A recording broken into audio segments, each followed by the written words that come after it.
Hey guys, Frank Rampin here from Bobby Valentine Sports Academy and Ramp 3 Baseball. I want to talk a little bit today about bunting.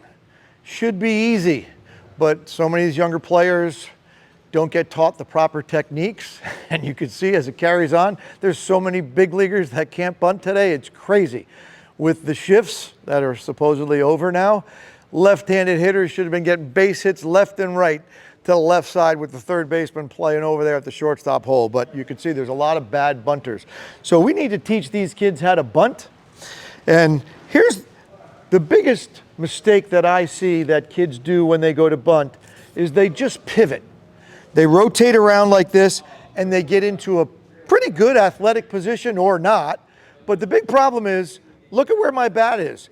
I have half the plate coverage. I don't have the whole plate covered. Also note that I'm holding that bat perfectly balanced with 2 fingers. That's where you need to get the bat. So when you square to bunt, this is a sacrifice bunt, you need to slide that right hand up the bat for a right-hander, lefty for left-hander, to a place where you can hold that bat perfectly balanced with just your 2 fingers, and that's what you're holding with. And this hand down here helps you balance it, but also works as your lever to move the bat to wherever you want to bunt it, okay? So a sacrifice bunt has to happen nice and early. We're not trying to do it last second because it's too hard to square around and make a good bunt when you're rushing. But the other thing is, in addition to the way you hold the bat, you need to teach the kids that they have to move that right foot more towards the plate and open up. Now you can see I have the whole plate covered. Whereas if I just spin, I didn't. So the keys are getting the bat in that position.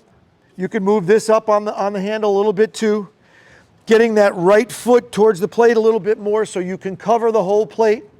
You should have the bat at the top of the strike zone on an angle like this. Not level, not down, a little bit of an angle.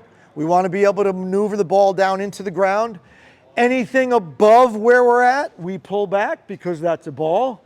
Anything below, we're bending our knees to get to the pitches. We're not dropping the barrel of the bat. That's a foul ball waiting to happen every time. So it's towards the plate. I got the whole plate covered, top of the strike zone, well-balanced bat in my hand, moving my feet, maneuvering the barrel with my left hand to bunt it wherever I want. You got to practice it. And for the little guys, practice with the tennis balls or the Encoder balls in case they foul it off and it hits them. Make sure they're wearing helmets. Bunting needs to be a part of the game when they're young. I'm watching more and more college baseball these days because I have 2 sons playing college baseball. Bunts way more than I ever imagined, way more than I saw in high school. So bunting's a lost art. Let's make sure we teach our kids how to bunt properly. Hope this helps.